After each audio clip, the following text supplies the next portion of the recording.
আর মোহাব্বতের মানুষ সে যা করে সেটা করতে মোহাব্বতের মানুষের কাছে ভালোই লাগে।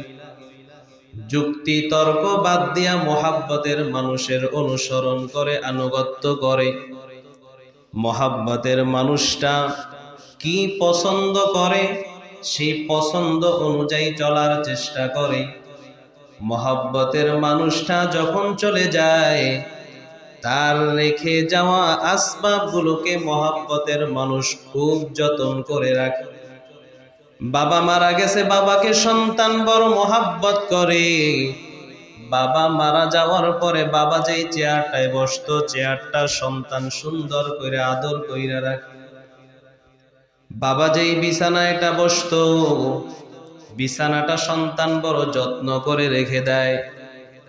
বাবা যেই জামাটা গায়ে দিত, বাবার স্মৃতি হিসাবে সন্তান জামাটা রেখে দেয়। এটাকে মোহাব্বত করে, এটাকে দেখে দেখে বাবা দেখার সান্ত্বনা পায়। এটাকে স্পর্শ করে করে বাবার স্পর্শকে বাবার স্পর্শটা অনুভব করে।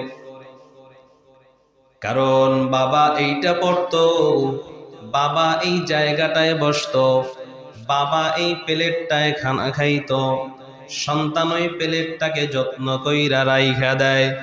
মা এই পানের ডিব্বাটায় পান রাইখা পান খাইতো, সন্তান এটাকে মহব্বত করে রেখে দেয়।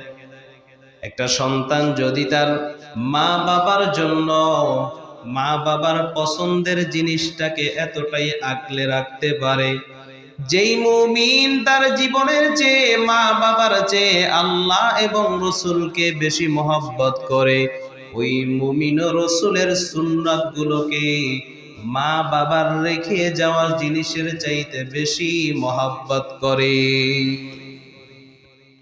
মুমিনও খুঁজে আমার রসুল কোন কাজটা বেশি করতেন, মুমিনও খুঁজে আমার রসুল কোন কাজটাকে বেশি পছন্দ করতেন, আমার রসুল কোন কাজে বেশি তৃপ্তি পাইতেন, আমার নবী কোন কাজটা বেশি করতেন। মুমিন এটা তালাশ করে। আল্লাহর নবী